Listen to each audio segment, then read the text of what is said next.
ফিলিস্তিনি প্রতিরোধ যোদ্ধা হামাসের পর এবারে লেবাননের শক্তিশালী সংগঠন হেজবুল্লাহর বিরুদ্ধে তৎপর ইসরায়েলি বাহিনী। এমনটাই জানিয়েছেন ইসরায়েলের প্রধানমন্ত্রী বেনিয়ামিন নেতানিয়াহু। নেতানিয়াহুর এই বক্তব্যের পর হেজবুল্লাহ ইসরায়েল সম্ভাব্য সংঘাত নিয়ে বিস্ফোরক মন্তব্য করেছেন দেশটির সাবেক মেজর জেনারেল। কেন এমন মন্তব্য করলেন তিনি, জানাচ্ছেন সহকর্মী শেখ ফরিদ। লেবাননের শক্তিশালী সংগঠন হেজবুল্লাহর উপর আক্রমণ ইসরায়েলের জন্য আত্মহত্যার শামিল বলে মন্তব্য করেছেন দেশটির মেজর জেনারেল অবসরপ্রাপ্ত আইজ্যাক ব্রিক। ইসরায়েলি সংবাদ মাধ্যম মারিফ পত্রিকায় লেখা এক কলামে এই মন্তব্য করেন সাবেক এই সেনা কর্মকর্তা। হেজবুল্লাহর বিরুদ্ধে আত্মঘাতী মিশন সম্পর্কে আইজ্যাক ব্রিক লিখেছেন, সাম্প্রতিক মাসগুলোতে গ্যালিলিতে হেজবুল্লাহ বাহিনী বসতিগুলো গুড়িয়ে দিচ্ছে, লোকজন সরে যাচ্ছে, হাজার হাজার একর জমি পুড়ে যাচ্ছে। গাজায় যে চিত্র দেখা গেছে সেটা আজ ইসরায়েলের উত্তরে দেখা যাচ্ছে। আয়রন ডোম মাসের পর মাস ধরে ড্রোন, রকেট ও ক্ষেপণাস্ত্র থামাতে ব্যর্থ হচ্ছে। ইসরায়েলি বাহিনী প্রতিদিন ডজন ডজন ক্ষেপণাস্ত্র হজম করছে, যা পরবর্তী যুদ্ধে যেতে তেল আবিবকে বাধ্য করছে।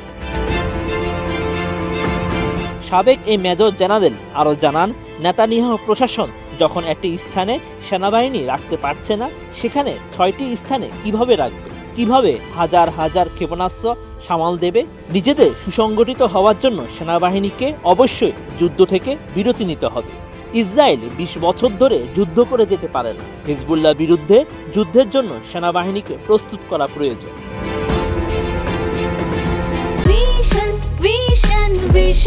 100% কপার কন্ডেন্সারে তৈরি ভিশন ফ্রিজ, তাই গুণে মানে অটুট থাকে বছরের পর বছর। এখন তেল আবিবের প্রয়োজন গাজার যুদ্ধ থেকে বিরতি নেওয়া। এই সংঘাত এখন উদ্দেশ্য হারিয়ে ফেলেছে। ইসরায়েল যখন অত্যধিক সংখ্যক লোককে বলে দিয়েছে, তখন প্রতিরোধ যোদ্ধারা গোপনে শক্তি বাড়িয়েছে, নিজেদের আবার গড়ে তুলেছে বলে জানিয়েছেন ব্রিক।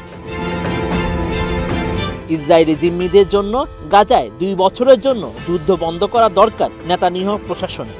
আইজ্যাকের বিশ্বাস, যদি ইসরায়েল যুদ্ধ থামায় তাহলে ইরান সমর্থিত হেজবুল্লাহ থামবে, আর তখন আরও 4 ডিভিশনের জন্য প্রস্তুতি নিতে পারবে ইসরায়েলি বাহিনী। তিনি জানান, ইসরায়েলি বাহিনী পর্যাপ্ত শক্তিশালী না হওয়া পর্যন্ত ধৈর্য সহকারে অপেক্ষা করা উচিত, যাতে হিজবুল্লাহ বাহিনীর উপর প্রয়োজনীয় আঘাত আনতে পারে আইডিএফ। নেতানিয়াহু প্রশাসন বুঝতে পারছেন, ইসরায়েলি বাহিনী যদি লেবাননে যুদ্ধ শুরু করে তবে তা আঞ্চলিক যুদ্ধে রূপ নেবে। এর মানে উত্তরের বাসিন্দারা তাদের বাড়িঘরে ফিরতে পারবে। উপসংহারে ব্রিক লেখেন, যারা এখন যুদ্ধ চালাচ্ছে তারা তাদের নিয়ন্ত্রণ হারিয়ে ফেলেছে। তারা লাল বাতির মধ্যেও দৌড়াচ্ছে এবং প্রাণঘাতী দুর্ঘটনার শিকার হচ্ছে, অথচ তারা সেনাবাহিনীকে গড়তে পারছে না। তারা এখন বিমানের পেছনে $18 বিলিয়ন নিয়োগ করছে, অথচ সেগুলো আসবে 5 বছর পর। Sheikh Farid, ATN news.